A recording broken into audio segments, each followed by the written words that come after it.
रायगड जिल्ह्यातील कर्जत तालुक्यातील नेरळ कोल्हारे साई मंदिर परिसरात 22 फेब्रुवारी रोजी गोवंशीय जनावरांच्या तस्करीची पिकअप लोकांना आढळून आली। सफेद रंगाच्या पिकअप क्रमांक MH04MF0359 ची माहिती लोकांनी नेरळ पोलीस ठाण्याला कळवली। यावेळी पिकअप चालकाने गाडी अडवणाऱ्या लोकांच्या अंगावर गाडी घालण्याचा प्रयत्न केला। तो चालक गाडीसह नेरळ शेलू येथील जंगलात पळून गेला। गाडीची चावी काढून जंगलातच गोवंशीय जनावरे व गाडी सोडून पलायन केले।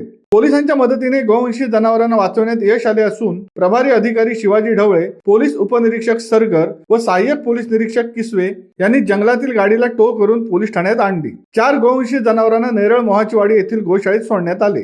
या प्रकरणी रितसर गुन्हा दाखल करण्यात आला आहे। प्रदेश खेडकर यांनी ही गोवंशीय तस्करी रोखली, त्यामुळे त्यांचे कौतुक होत आहे। नेरळ कोल्हारे साई मंदिर येथे गोवंशीय जनावरांना कत्तलीसाठी घेऊन जाणारा टेम्पो निघाले अशी माहिती मिळता काही गोरक्षक सहकार्यांच्या मदतीने या गोवंशाच्या रक्षणासाठी तिथे पोहोचलो असताना टेम्पो चालकांनी त्याच्यासोबत असलेल्या बाईक स्वारांनी आमच्या अंगावर टेम्पो चढवण्याचा प्रयत्न केला आणि तिथून निसटण्यात तो यशस्वी झाला। पण 4 गोवंशीय जनावरांचा जीव वाचवण्यात आज नेरळ पोलीस स्टेशनच्या अधिकाऱ्यांच्या सहकार्यांच्या मदतीने आपल्याला यश आलं। मित्रांनो, छत्रपती शिवाजी महाराज आणि धर्मवीर संभाजी महाराजांच्या महाराष्ट्रात आपल्याला आईनंतर जी दूध देते अशा पवित्र गोमातेची कत्तल होणं ही अत्यंत दुःखद आणि मनाला यातना देणारी गोष्ट आहे।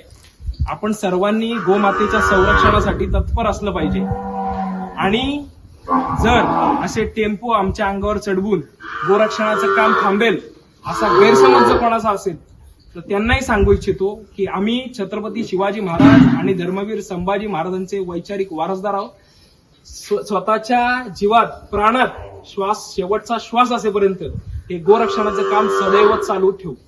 शिवसत्ता टाइम्ससाठी संदेश साळुंके, नेरळ। दे धडक बेधडक वृत्त देणाऱ्या आपल्या शिवसत्ता टाइम्स न्यूज चॅनलला लाल बटन दाबून सबस्क्राईब करा आणि बेल आयकॉनला क्लिक करायला विसरू नका।